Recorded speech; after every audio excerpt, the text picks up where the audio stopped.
Talk about another form of aggregation of data, and that would be the NSA's phone surveillance program under Section 215 of the Patriot Act, and the confluence of of things that we're going to be dealing with over the next, let's say, month, really. There's three things that are happening over the next month that I think are very important or could happen. And one is, and we've been talking about this, the TPP, and specifically fast track, votes on fast track.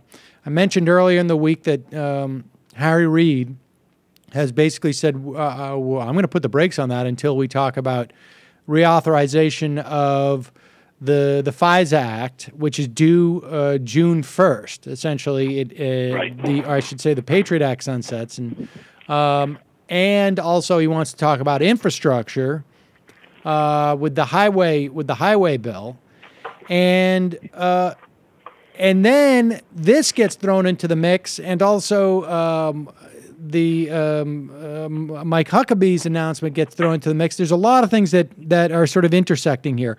Let's start with this Court of Appeals. It basically says that the way the NSA has been interpreting Section 215, well, I'll just read this.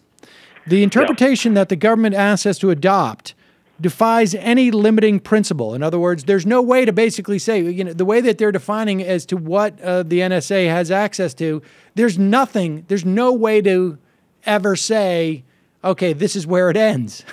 The same rationale that it proffers for the relevance, and that's in quotes, of telephone metadata cannot be cabined to such data and applies equally to, other sets of records. If the government is correct, it could use 215 to collect and store in bulk any other existing metadata available anywhere in the private sector, including metadata associated with financial records, medical records, and electronic communications, including email and social media information relating to all Americans, which frankly, I wouldn't be surprised if they're already doing that. But they're basically saying that when you say something is relevant, the way you're interpreting the words relevant to an investigation basically means everything. Right. Well, luckily, none of those things you just brought up are important. So it wouldn't matter if they monitored all that. Yeah, well, I mean, it was a 3-0 ruling, if I'm correct, so it was unanimous. Not hugely surprising. I'm not a constitutional scholar, but from my understanding of our Constitution, it seems to me that in the FISA court and how that kind of updated our rules and our laws governing this. I mean, quite simply, you need to get a warrant, or I guess it's 72 hours retroactively. You still can. There's a lot of room there for these guys to operate, and to just bulk collect without suspicion, without reasonable suspicion and a warrant is not the way this country is supposed to work.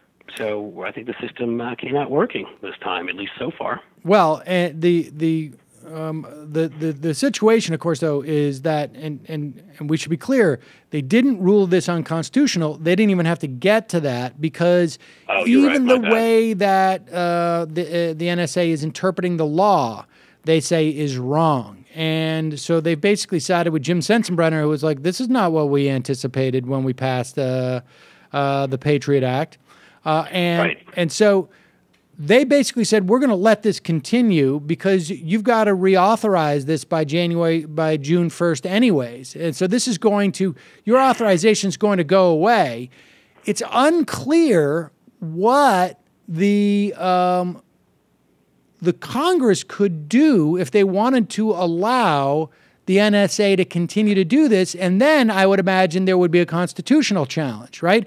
Even if they changed it to some wording that would allow for what the NSA does, which it's not clear that they would actually do that in terms of Congress changing the wording, then it would be subject to a constitutional challenge. But it's unclear what Congress is going to do. Mitch McConnell was out there yesterday screaming about how this needs to be reauthorized, but clearly it can't be reauthorized in the same way because the court, to the extent that there's been any direction from any court, the court has basically said, no, this is not working. This is not statutorily correct. Right.